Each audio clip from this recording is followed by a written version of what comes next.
Quelqu'un peut acclamer pour le Seigneur. Parce que le plus de l'honneur, c'est qu'il peut exagérer, qu'il acclame le Seigneur et qu'il soit obligé de nous.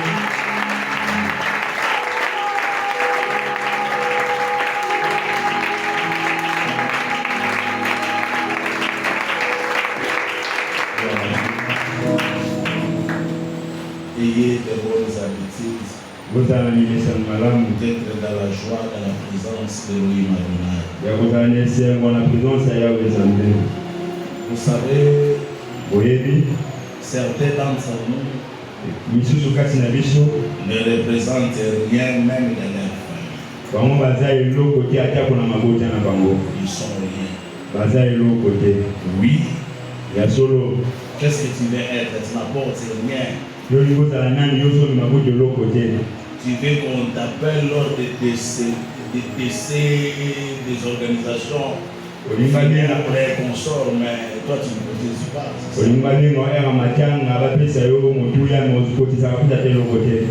Qu'on t'appelle ou qu'on ne t'appelle pas, ça ne fait rien.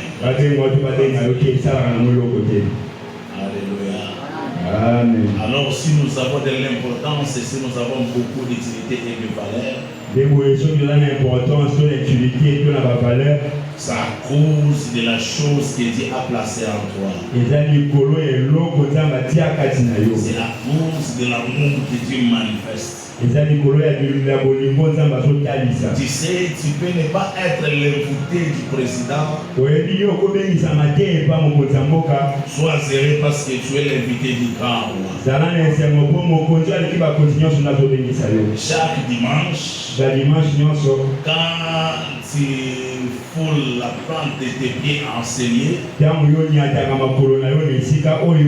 mets au fond de ton cœur cette pensée. Et c'est à la table de Elohim Adonai que tu es invité. Alors tu as toutes les raisons du monde d'être heureux. Ayons aussi ces bonnes habitudes de témoigner les hauts faits de l'Éternel. Vous avez la grâce de voir la main de Dieu. Vous savez, vous n'êtes pas dans les mansions là. Oh my God. Vous êtes dans la chose authentique. Amen. Amen. Je me rappelle un jour, je suis à Bokote, un ami vient me voir.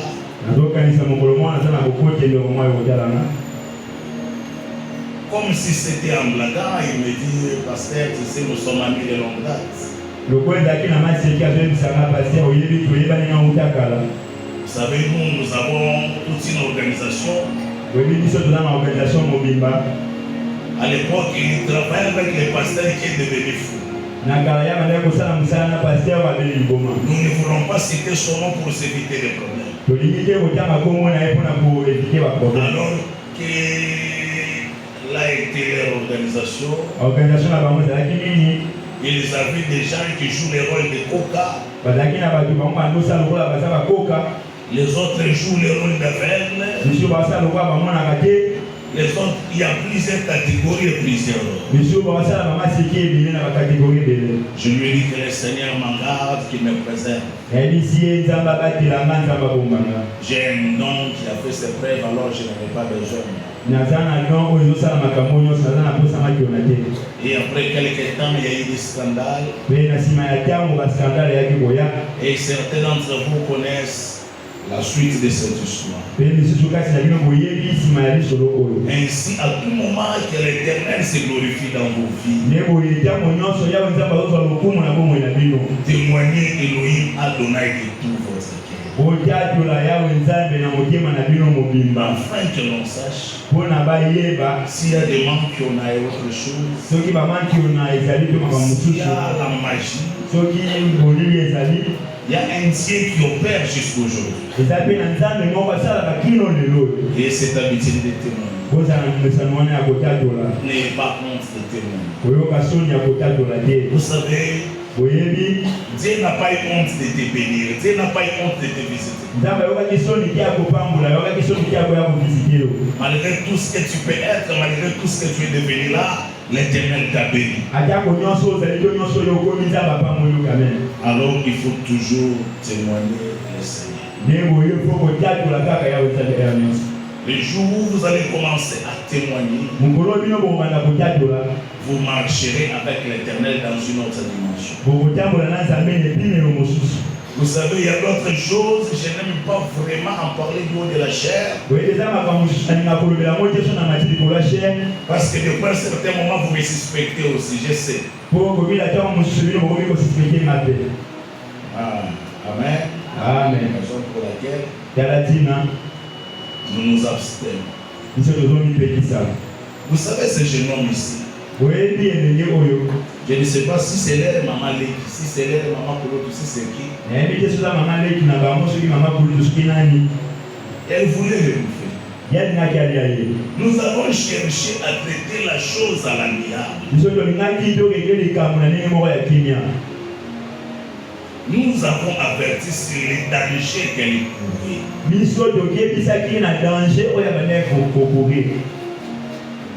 Nous lui avons quand même parlé d'une certaine manière. Elle nous a quand même forcé la main. Elle a quand même osé comme il avait au Canada. Tu cours un très grand danger. Un très grand danger. Mais toi, je suppose que tu es notre sorcier de l'église, tu dois être là. Oui, c'était ça. Là, ici, tout silence. Et ça fait pitié. Quand vous allez nous demander, il faut vous dire la suite. Vous avez un Dieu redoutable, un Dieu puissant. Et sous le soleil, je l'ai toujours dit, je n'ai pas encore vu quelqu'un, un homme ou une femme qui me mettra à terre.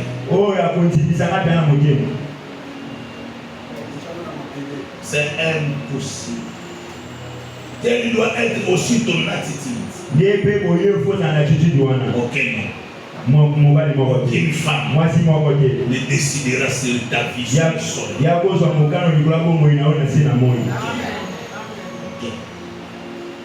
Ok, il ne naîtra pas, il ne viendra pas sur la terre des hommes. Parce que ta vie, à un certain moment, ne dépendra plus des hommes. Ta vie ne dépendra plus de ton père ni de ta mère. À un certain moment, ta vie dépendra de Dieu. Parce que tu ne seras plus fils ou fille de ta mère, mais tu seras fils de Dieu. Au moment où tu deviens fils de Dieu, aucune main ne peut plus encore te frapper. Si ce n'est la main de Dieu. Et vous devez grandir avec ces choses au fond de vous. Aujourd'hui, je vais te parler. Et j'aimerais que tu saisisses ce que je vais te dire. Le vendredi, je t'ai parlé de l'harmonie parfaite. Je t'ai dit que c'est bois, cet arbre d'acacia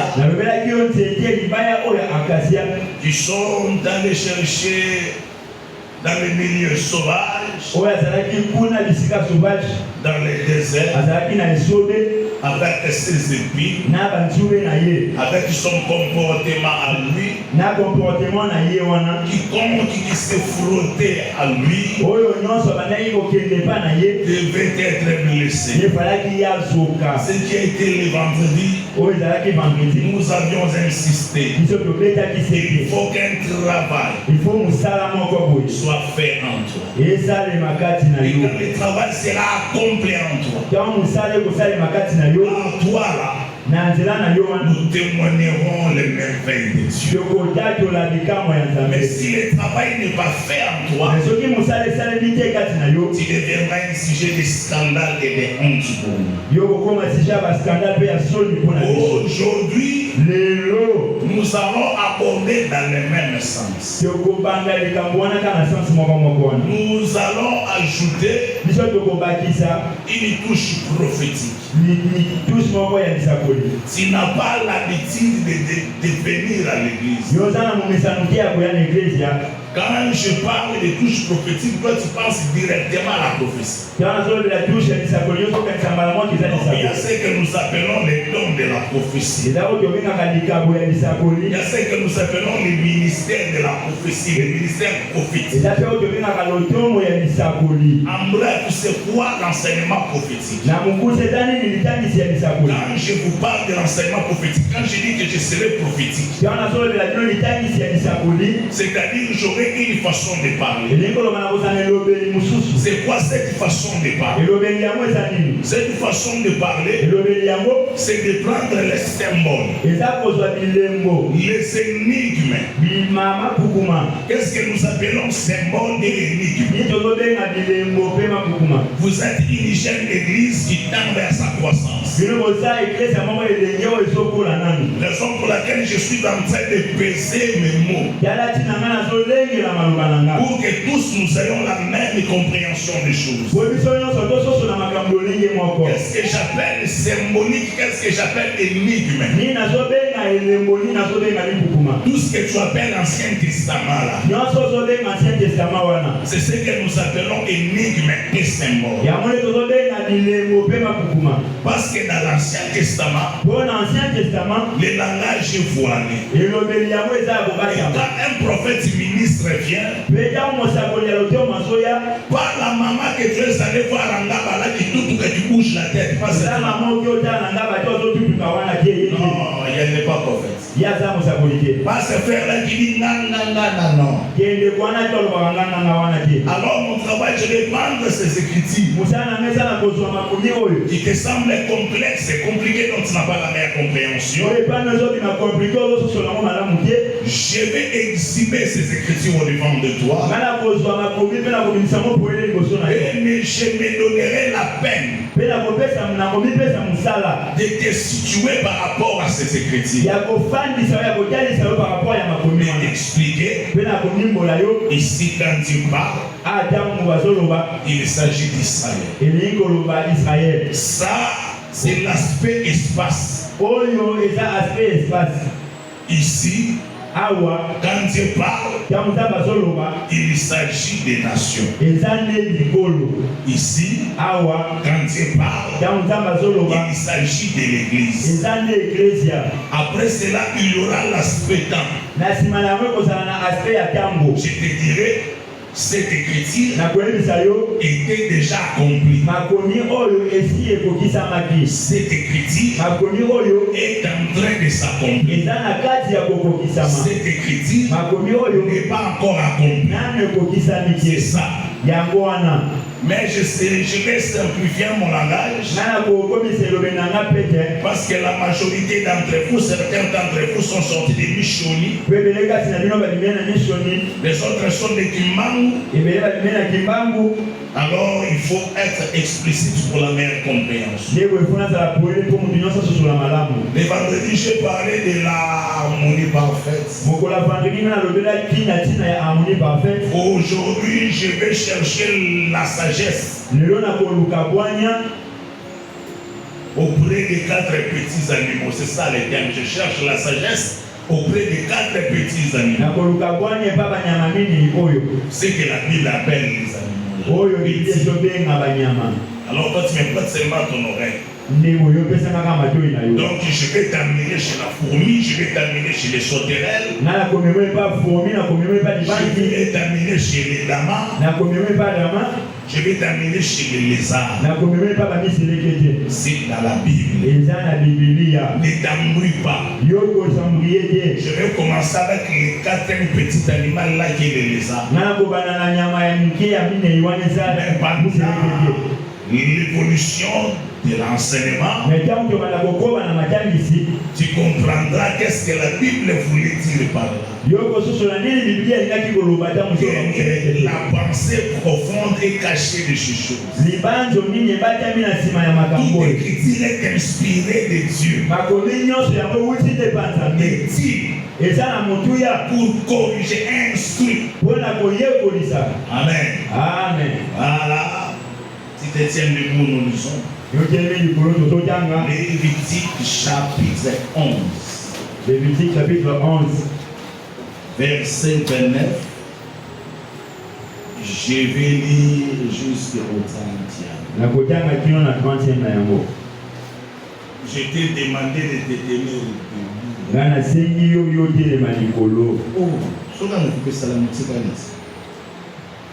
Voici parmi les animaux qui rampent sur la terre, ce que vous regarderez comme impie. Moïse répète la loi.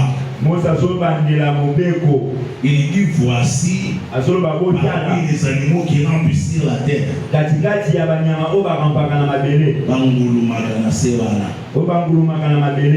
Ce que vous regarderez comme impie. La taupe, la souris et les lézards, selon leur espèce, les hérissons, la grenouille, les japonais, les chinois, la grenouille, la tortue, les limaçons et les caméléons. Mais c'est ma caméléon et les caméléons. Vous les regarderez comme impie parmi tous les reptiles. Quiconque les touchera, mort sera impie jusqu'au soir. Amen.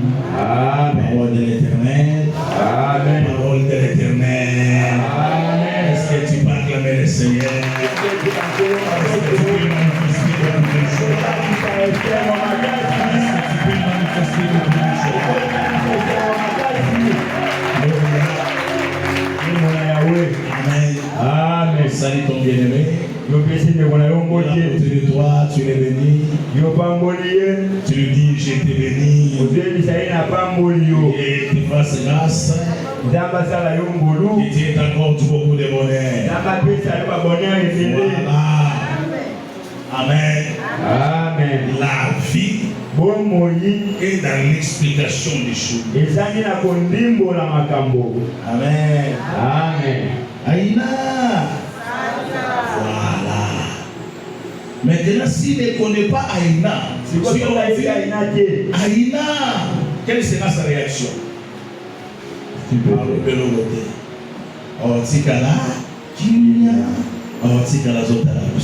Parce que il ou elle n'en a pas d'explication. L'explication des choses, nous savons.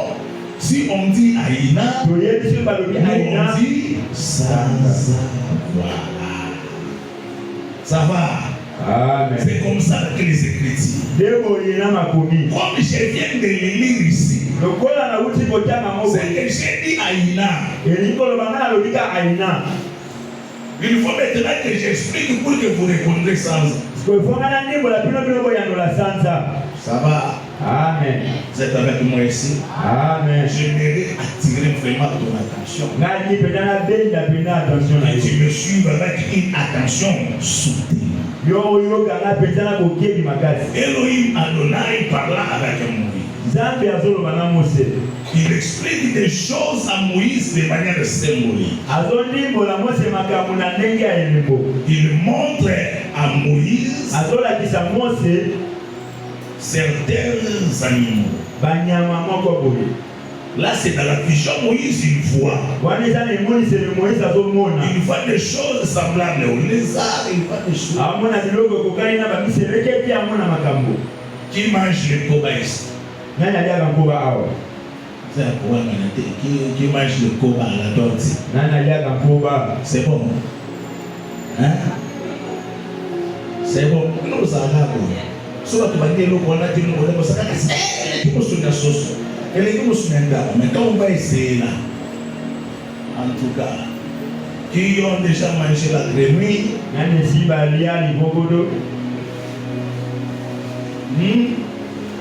La grenouille. Les bobodo.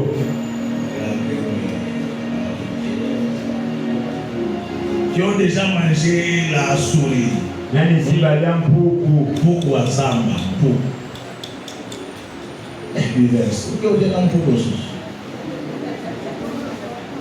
c'était à quelle occasion là?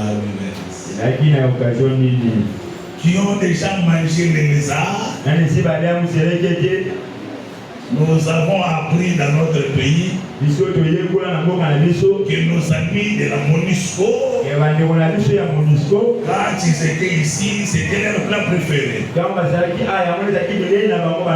Je ne sais pas s'ils étaient de quelle nationalité, mais apparemment c'était le plat préféré. Et la majorité des Guinéens étaient devenus chasseurs de lézards. Surtout les lézards que nous appelons moutons rouges. Vous vous rappelez, n'est-ce pas? À cette époque-là, les lézards disparaient de nos rues et de nos maisons. Amen. Amen. Si c'était à l'époque de Moïse, on allait vous déclarer impie. Vous méritez d'être exterminé, chassé du camp de Dieu. Vous allez supporter la marque dehors jusqu'au soir. Et la Bible dit quiconque les touche, qu'il soit mort ou vivant, et quiconque touche les lézards ou autre chose, c'est là aussi impie. Il faut beaucoup aimer la parole de Dieu. J'ai reçu quelques reproches. Je ne disconnais pas, on me dit papa, vous parlez trop. Moi aussi je vous ai dit, on prie aussi trop. Là où on prie beaucoup, il faut beaucoup enseigner. Amen. Amen. La prière n'invite pas seulement Dieu, la prière invite aussi le diable. Proverbe chapitre 30. Proverbe chapitre 30.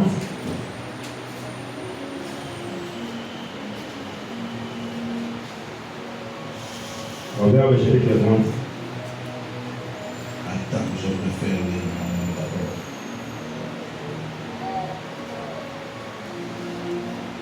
Proverbe chapitre 30.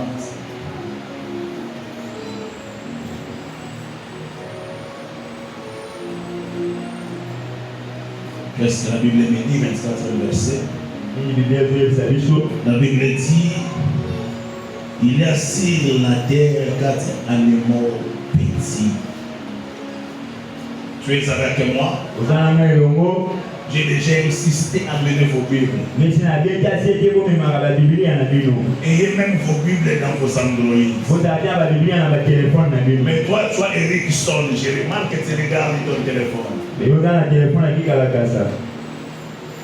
Il faut avoir l'habitude de lire. La Bible déclare que celui qui lit fasse attention. Maintenant, celui qui n'a pas lu, comment il va faire attention? Il y a sur la terre 4 animaux petits. Et cependant les plus sages. Raison pour laquelle j'ai dit allons chercher la sagesse auprès de ces petits animaux. Il dit les fourmis peuple sans force. Prépare en été leur nourriture. Les damas peuple sans puissance. Place leur demeure dans les rochers. Les sauterelles n'ont point de roi. Et elles sortent toutes par division. Les lézards saisis avec les mains.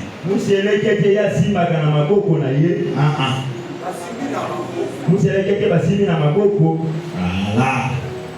Se trouve dans les palais du roi. Ici, les palais du roi, vous allez remarquer que le roi, c'est le prière. Les mains aussi, c'est les prières. Ça va? Amen. Ça va? Amen. Ça va? Amen. Matoina Kikongo Sarani. Makuto. Pesange. Abane ne pesa. Yokande kasa zoe na makasa saka mkongo. Kame moyebi pesa. Pesa mundu makutu ndenge bapesanga adoni. Wanipatie mashikio yako. Mpesha machi. Pesa mono. Voilà. Nous cherchons à communiquer la vie et je ne veux pas que tu dors. Les prophètes Moïse, expliquant des choses dans la loi, il dit: je déclare avec la dernière énergie qui puisse exister. Je déclare les lézards impies. Oh, prophète Moïse. Les lézards écoutent. Il vient d'être reconnu de manière officielle qu'il est impie. Moïse ajoute, il dit, quiconque touchera. C'est-à-dire Moïse déclare les lézards impies. Il prononce la condamnation à la main. Ou bien aux mains qui touchera les lézards. Un autre prophète arrive. C'est le prophète Shilom. Le prophète Shilom. Est-ce que tu es avec moi? Tu es avec moi. Amen.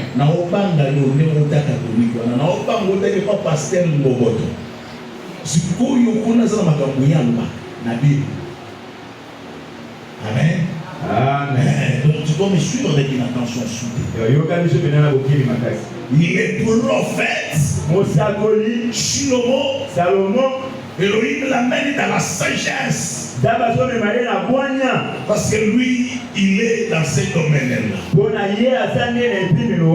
lui dit: Shlomo, je vais t'enseigner encore la sagesse. Mais en t'enseignant la sagesse, je vais t'amener auprès des petits animaux. Auprès des petits animaux. Bien-aimés, ce sont des petits actes, des choses anodines qui cachent de grandes conséquences. Ce sont des choses que nous négligeons, des petites choses. Des choses apparemment petites qui cachent de grandes bénédictions. Car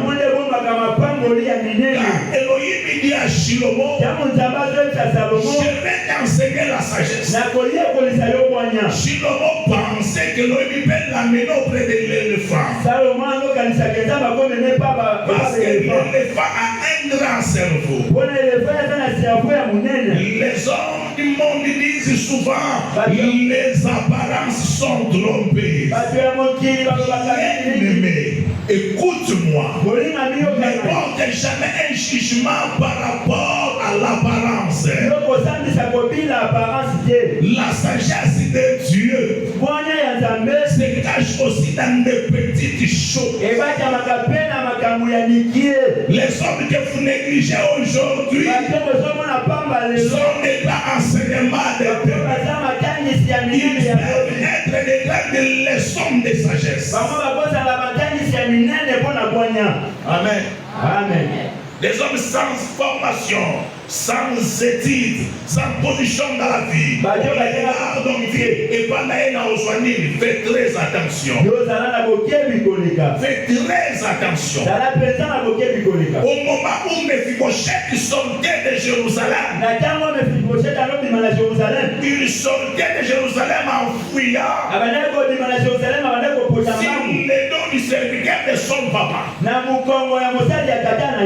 Cri de pied, sans espoir, ayant tout perdu.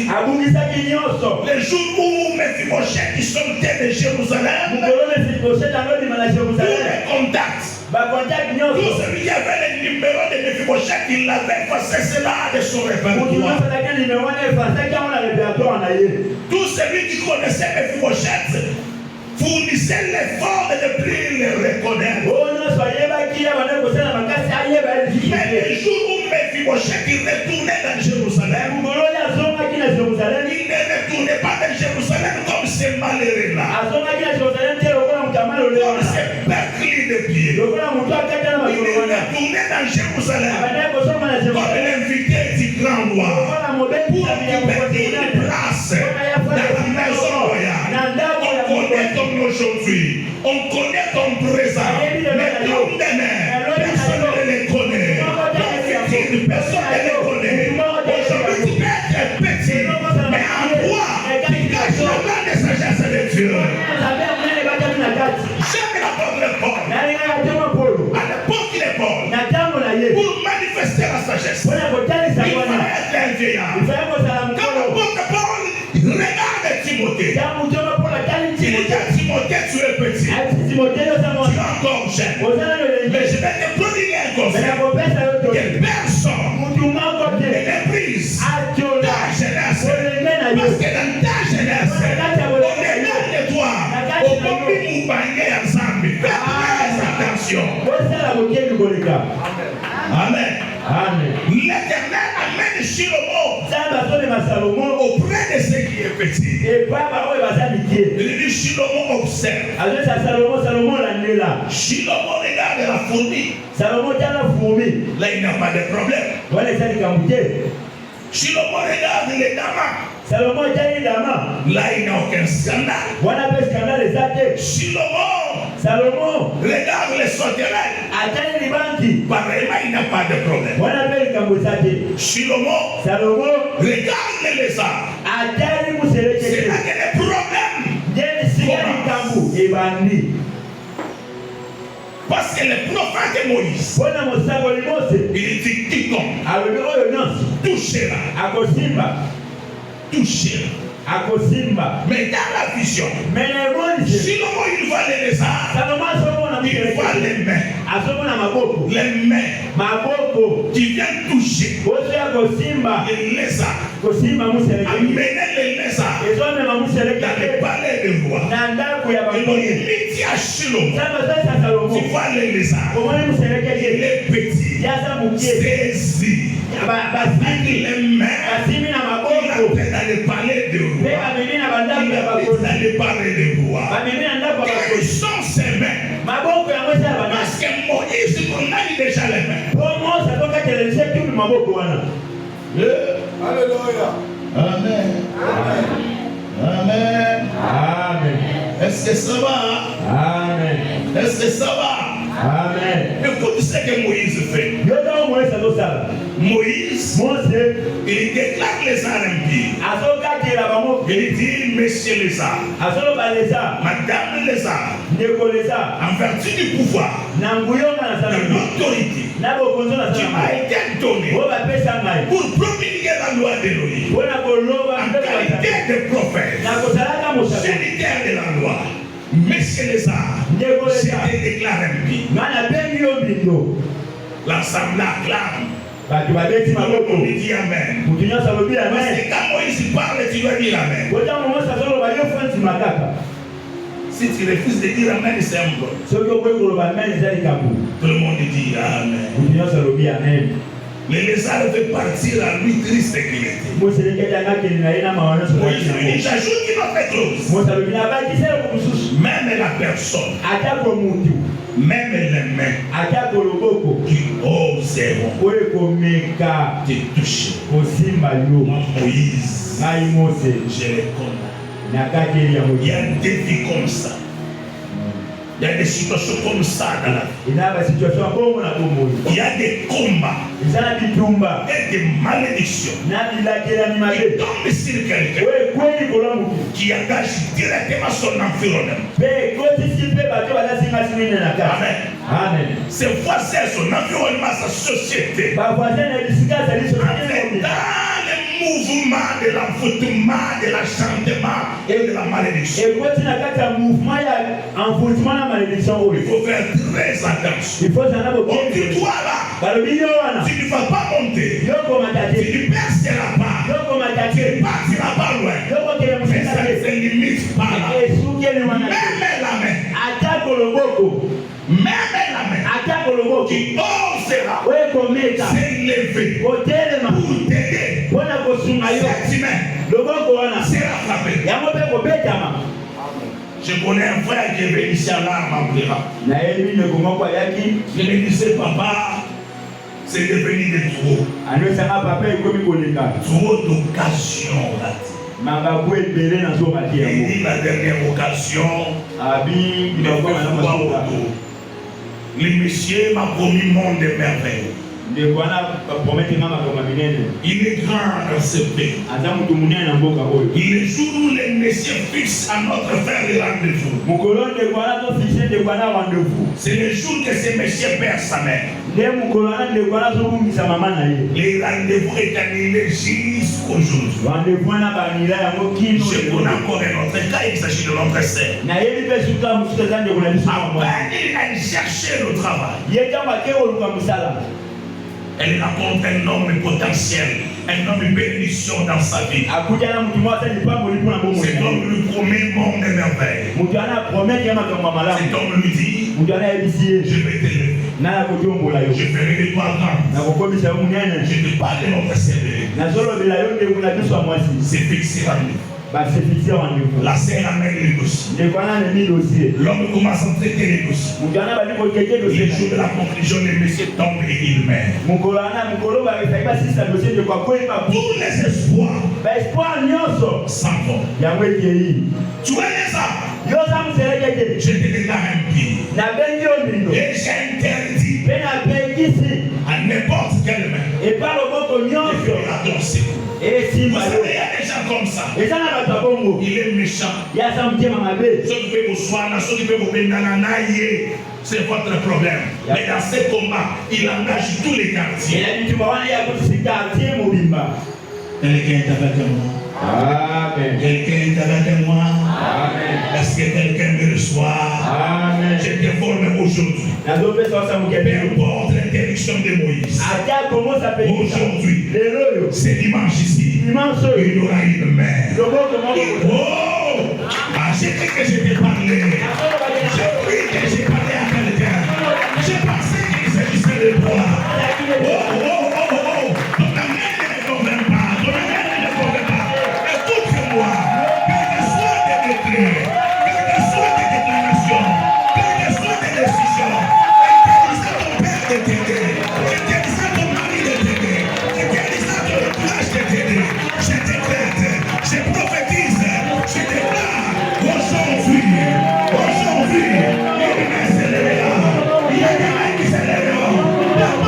Condition.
Dieu décide, j'aime la Bible, des conservateurs.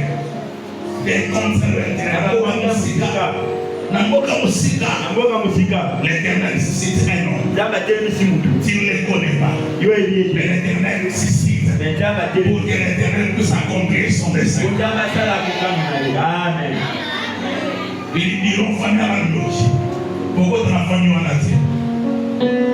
Par la position malhonnête, quand les ciels décident, ma fille m'appelle. Elle me dit, oh papa, ce n'est pas non quoi. Ce n'est pas papa Leki. C'est pas papa Kouloutou. Elle dit, papa, vous êtes des autres. Elle dit, ma fille me fait des sama. Et pas Bambo. Ah, Bambo. Elle me dit, Banda na yo.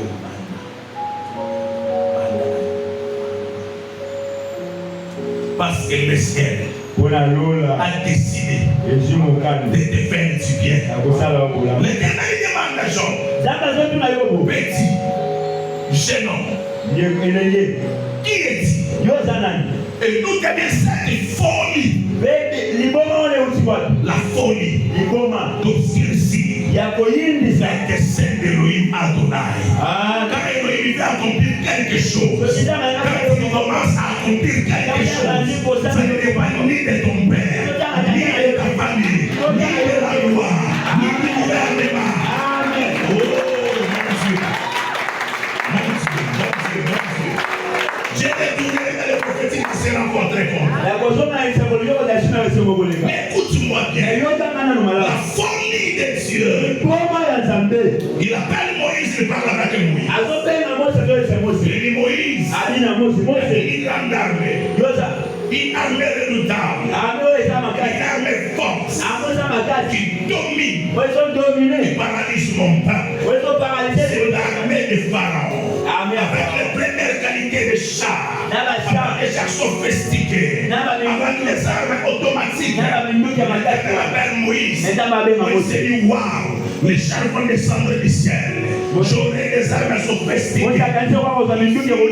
Les anges vont m'accompagner avec des mitraillettes. L'Éternel choisit pour Moïse une arme. Qu'est-ce que tu as encore? J'ai un bâton. Waouh! Une arme redoutable, puissante. L'arme de Pharaon. L'arme que l'Éternel donne à Moïse. Il choisit un bâton. Il dit Pharaon a des armes, Pharaon a des paracommandos, il a des militaires. Mais Moïse tira, mais avec seulement des bâtons.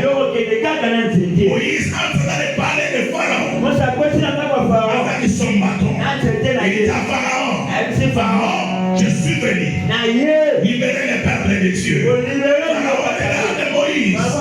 Il dit Moïse, est-ce que quand on compte dans palais royal là, na libanda na otali malamu, omoni bela basoda, omoni bela bashara, pembeni omolaki F-12 te, omoni hélicoptère te, ça avec un bateau. Avec une verge que Moïse a mis tout l'Égypte, toute l'armée égyptienne a gelé avec un bâton. Zamba a besoin d'un diplôme et de prononcer la mambo à Minena. Zamba a besoin d'un laïto et Minena pour passer la mambo à Minena. Zamba a besoin d'un français pour passer la mambo à Minena. Il n'a pas besoin, il n'a pas besoin. Il n'a pas besoin. Amen. Revenons dans la scène. Shlomo regarde, il voit les mains. Shlomo demande Elohim, je vois. Il dit Elohim, il y a une introduction, une interdiction de la part du prophète Moïse. Il n'a pas seulement déclaré impire les arts. Mais de manière anticipative, il a frappé. Même les mains. Il pouvait secourir les arts. Mais je remarque que ces mains amènent les arts jusque dans les palais. Elohim ne répond pas Shlomo. Shlomo voit la chose reste comme ça. Il part et il met. La gloire de Dieu est de cacher les choses. Amen. Amen. Et la gloire de voir